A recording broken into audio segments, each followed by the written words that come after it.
Bapak, Ibu, saudara-saudari sekalian yang terkasih di dalam Tuhan, dalam hal beriman, kadang-kadang banyak hal yang kita pertanyakan, kadang-kadang banyak hal yang tidak masuk akal. Penyelenggaraan Tuhan sulit segala-galanya kita pahami. Demikian kita dengar dalam perumpamaan hari ini. Kita boleh bertanya, betapa bodohnya penabur itu. Mengapa dia tidak menabur di tempat atau di tanah yang sudah siap? Mengapa ia tidak menabur di tempat yang memang sudah diatur dan disiapkan baik? Bukankah seorang penabur, bukankah seorang petani yang pandai akan melakukan seperti itu? Dan tentu saja dia akan berhati-hati supaya benihnya itu tidak jatuh di sembarang tempat.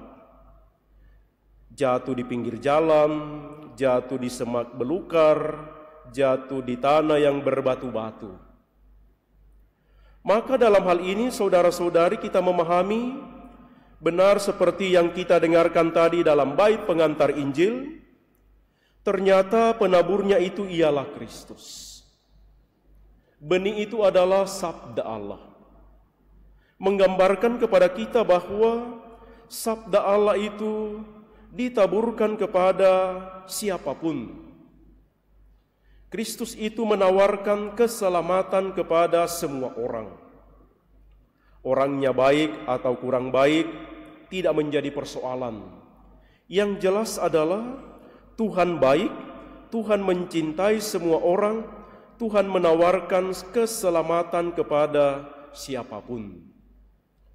Maka kadang-kadang kita heran, kita bertanya, kenapa hidup orang itu sangat jahat, tapi kelihatannya sukses saja ekonominya? Kenapa orang itu jarang masuk gereja, tapi kelihatan baik-baik saja? Kita mempertanyakan kebaikan Tuhan. Tetapi hari ini kita belajar untuk memahami bahwa Tuhan menaburkan kebaikannya kepada siapapun. Yang mau ambil silakan, yang mau terima silakan. Sama seperti dalam kisah bacaan pertama yang kita dengarkan hari ini, orang Israel banyak yang bersungut-sungut karena merasa tidak ditawarkan atau tidak dilindungi lagi oleh Tuhan. Maka kisah Tuhan menurunkan manna di padang gurun menjadi tanda bagi kita bahwa Allah menaburkan dan menawarkan benih kebaikan kepada setiap orang. Maka yang diminta dari kita adalah mari kita menerima dan membuka hati terhadap benih itu dan membiarkan hati kita diolah oleh Tuhan menjadi tempat yang baik bertumbuhnya benih-benih kebaikan dalam hidup kita.